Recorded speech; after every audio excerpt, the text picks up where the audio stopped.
ተክቱቡ እኮ መርህ ነው አይ እኔና እሱ እንተማመናለን ችግር የለም ምናምን አትበላ ከአላህ በላይ አታውቅም አንተ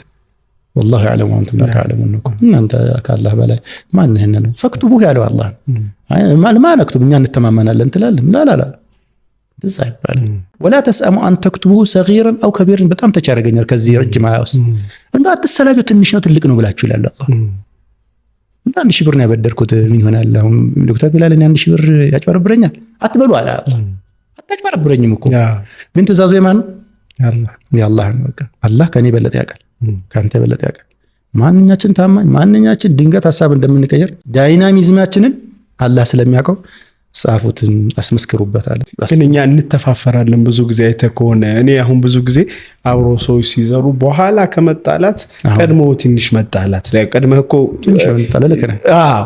ካልደበከው ካወጣው የሆነ ነገር ይኖራል መጨረሻ ላይ ወይ አብረህ ትሰራለህ እውነት ነው አግሪ አድርገህ ወይ ደግሞ በሰላም ትለያለህ ገብቷላ ግን ያቺን ቆይ አንተ ትብስ ይባላል መጀመሪያ አይተከሆነ በቃ ችግር የለውም አብሽር ዋናው እንትኑ ነው ምናምን ይባልና መጨረሻ ላይ ሌላ ሰው ይሆናል በኋላ ረጅም ጥል በተለይ የደጋው ሰው እንትን አለበት በቃ ሼም አለበት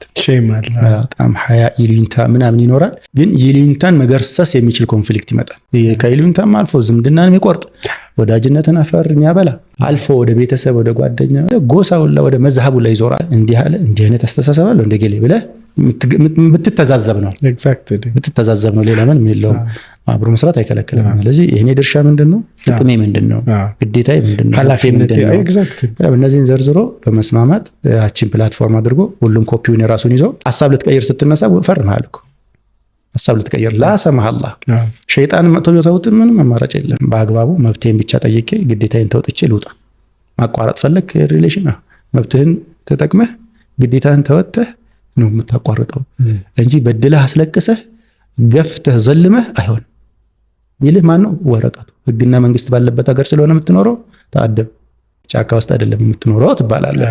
ከሌለስ ግን በቃ ሽማግሌ መጓተት ነው መንዘባዘብ ነው ሽማግሌ ማንተ ስላልከው ላያምንህ ይችላል እሱም የራሱን ቨርዥን ያቀርባል አንተም የራስህን ቨርዥን ታቀርባለህ እኔ እንዲህ ያላልኩትም ከሃዲ ብለህ ትሳደባለህ ማን የካደው አንተ ነህ እሱ ሽማግሌዎች በምን ያውቃሉ ምስክር የለ አልጻፋችሁ አልተፈራረማችሁ ካደኝ ብለህ ስትሳደብ አንተ ስም እያጠፋህ ሊሆን ይችላል ሰው ትዝብት የሚወስድብህ አንተ ሊሆን ይችላል